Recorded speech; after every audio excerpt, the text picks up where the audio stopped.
Assalamualaikum warahmatullahi wabarakatuh. Halo teman-teman, di sini saya akan menjelaskan secara singkat mengenai materi genetika. Sebelumnya, perkenalkan nama saya Kurotu Aini dari kelas Kimia A 2018 dengan NIM akhir 001. Presentasi ini untuk memenuhi tugas mata kuliah Biokimia 2. Baik, akan saya mulai. Pembahasan kali ini akan membahas tentang materi genetika. Nah, sebelum jauh mengenal tentang materi genetika, kita perlu tahu dulu materi genetik itu apa. Materi genetik adalah substansi di dalam inti sel yang berperan sangat penting dalam pewarisan sifat yang dapat menurunkan informasi dari induk pada keturunannya. Materi genetik sendiri meliputi DNA atau deoksiribonucleic acid dan RNA atau ribonucleic acid. Nah, di sini saya akan memberikan beberapa informasi mengenai perbedaan antara DNA dan RNA. Dapat dilihat dari tabel. Perbedaannya dapat dilihat dari bentuk. DNA memiliki bentuk rantai panjang, ganda, dan berpilin atau double helix. Untuk RNA sendiri, rantai pendek, tunggal, dan tidak berpilin. Untuk fungsinya, DNA memiliki fungsi yaitu mengendalikan faktor keturunan dan sebagai materi genetik untuk proses sintesis protein. Kemudian, fungsi dari RNA mengendalikan sintesis protein.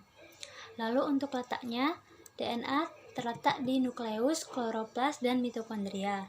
Sedangkan RNA terletak di nukleus, sitoplasma, kloroplas, mitokondria. Dan untuk komponen gulanya, DNA berupa gula deoksiribosa dan RNA merupakan gula ribosa. Untuk ukurannya, DNA memiliki ukuran yang sangat panjang.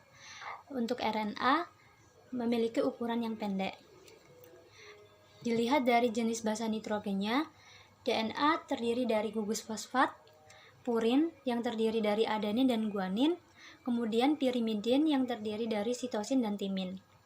Untuk RNA sendiri terdiri dari gugus fosfat, purin terdiri dari adenin dan guanin, kemudian pirimidin terdiri dari sitosin dan urasil. Untuk kadarnya, DNA memiliki kadar yang tetap, tidak dipengaruhi oleh aktivitas sintesis protein. Untuk RNA memiliki kadar yang berubah-ubah tergantung dengan jumlah sintesis protein yang dibutuhkan. Untuk keberadaannya, DNA ada secara permanen. Untuk RNA memiliki periode pendek karena mudah terurai. Nah, itulah tadi beberapa perbedaan antara DNA dan RNA. Selanjutnya, kita akan membahas mengenai dogma genetik yang nantinya akan berkelanjutan tentang sintesis protein. Dogma genetik di sini diartikan sebagai suatu konsep dasar hereditas yang mampu menentukan ciri spesifik suatu jenis makhluk hidup, menunjukkan adanya aliran informasi bahan genetik dari DNA ke asam amino. Nah, sintesis protein sendiri ini terdiri dari 3 tahap. Tahap pertama yaitu replikasi, tahap kedua transkripsi, dan tahap ketiga translasi. Nah, saya akan menjelaskan proses yang pertama dari sintesis protein, yaitu replikasi. Replikasi merupakan proses pelipat gandaan DNA atau penggandaan. Proses ini diperlukan ketika sel akan membelah diri. Pada setiap sel, kecuali sel gamet, pembelahan harus disertai dengan replikasi DNA. Mengapa? Agar semua sel turunan memiliki informasi genetik yang sama. Proses replikasi DNA bermula dari DNA helikase akan membuka rantai ganda DNA induk. Setelah terbuka, dilanjutkan dengan enzim primase akan membentuk primer yang merupakan segmen pendek dari RNA sebagai pemula untuk proses sintesis protein. Nah, selanjutnya dari ujung 3 aksen RNA primer, DNA polimerase menambahkan pasangan basa nitrogen dari nukleotida pada rantai tunggal DNA induk dan terbentuk rantai DNA yang bersambungan secara kontinu yang disebut dengan leading strand. Kemudian pada rantai tunggal DNA induk yang lain, DNA polimerase membentuk lagging strand atau keseluruhan rantai kopian DNA yang pertumbuhannya tidak kontinu. Setelah itu, dengan memperpanjang RNA primer di beberapa tempat sehingga membentuk segmen-segmen DNA baru yang saling terpisah. Segmen-segmen ini disebut dengan fragmen Okazaki.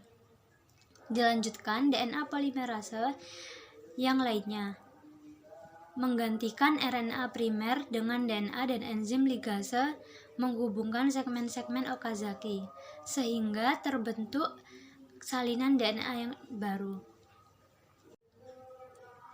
Proses yang kedua yaitu transkripsi. Di sini transkripsi merupakan proses perubahan DNA menjadi RNA dengan bantuan RNA polimerase dan terjadi di nukleus, dan hasil RNA ini nantinya akan dibawa menuju sitoplasma untuk tahap translasi. Transkripsi di sini memiliki 3 tahapan. Tahap yang pertama dinamakan inisiasi. Proses ini ketika RNA polimerase melekat pada promotor DNA. Kemudian pita ganda terpisah dan sintesis mRNA dimulai. Kemudian tahap yang kedua dinamakan elongasi, yaitu mRNA memanjang sejalan dengan enzim RNA polimerase yang bergerak sepanjang pita DNA. Kemudian tahap yang ketiga dinamakan terminasi. Terminasi ini ketika mRNA dilepaskan dari pita DNA template. Kemudian proses sintesis protein yang terakhir atau ketiga yaitu translasi.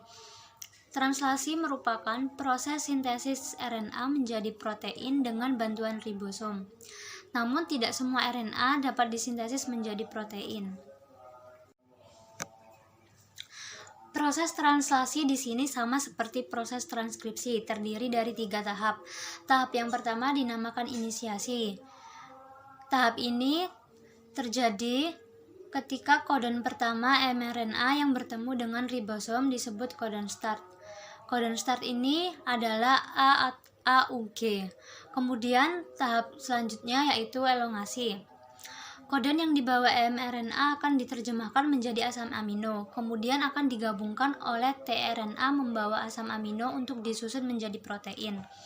Gabungan asam amino ini akan membentuk polipeptida. Dan kemudian tahap ketiga yaitu terminasi. Tahap ini tahap terakhir yang proses translasinya ketika salah satu kodon stop bertemu dengan ribosom. Kodon stop adalah 3 yaitu UAA, UAG, dan UGA. Itu tadi secara singkat pembahasan mengenai materi genetik hingga proses sintesis protein.